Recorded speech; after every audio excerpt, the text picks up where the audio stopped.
Survivor 50. Hey guys, today on Pop Markets, we are all about Survivor Season 50. On Kalshi, the market is up to around 19, almost $20 million in volume. Lots of people betting who will win and be the sole survivor for Season 50. It's definitely unfinished business. Guys, we're very excited to have McKenna Conlon here. She is a Survivor superfan. So McKenna, let's break down Season 50.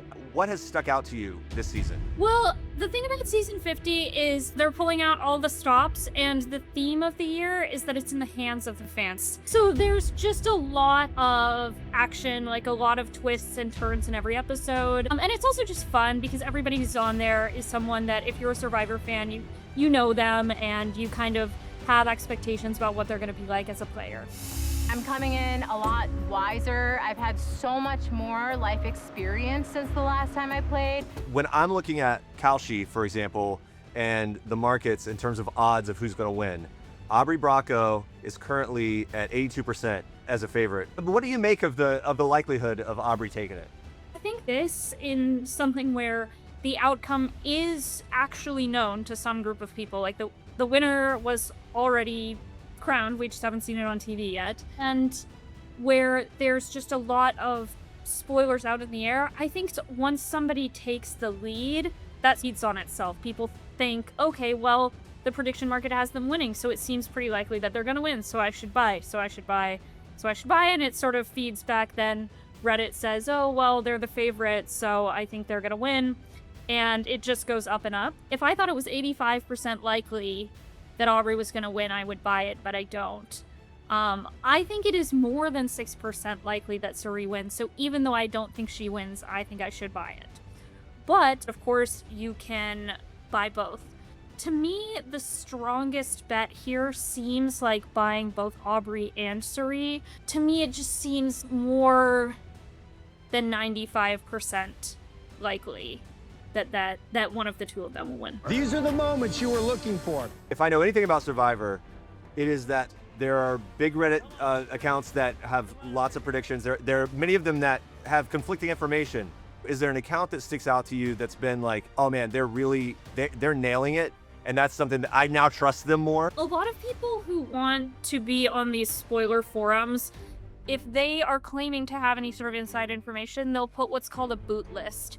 So it's order in which people are kicked off the show, along with sometimes some additional information about why they were kicked off. There's an account on Instagram called Survivor, S-I-R, Survivor. They post analyses of each episode as well as spoilers, and so far they've been pretty accurate. Most of the people on Reddit, as you said, if you're interested in this kind of thing, you would be following that account. You know how the edits play. Sometimes they position someone as more of a villain.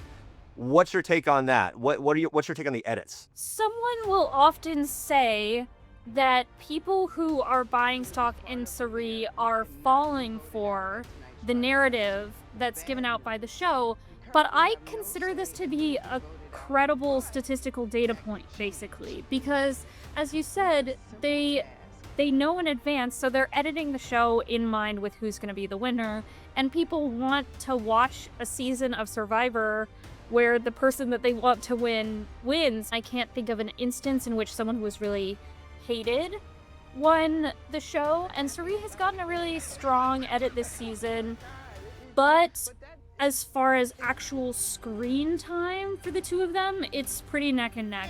I would say what I'm known for in this game is someone that you can trust. What do you think of Joe Hunter popping up into sort of second place in terms of the market here?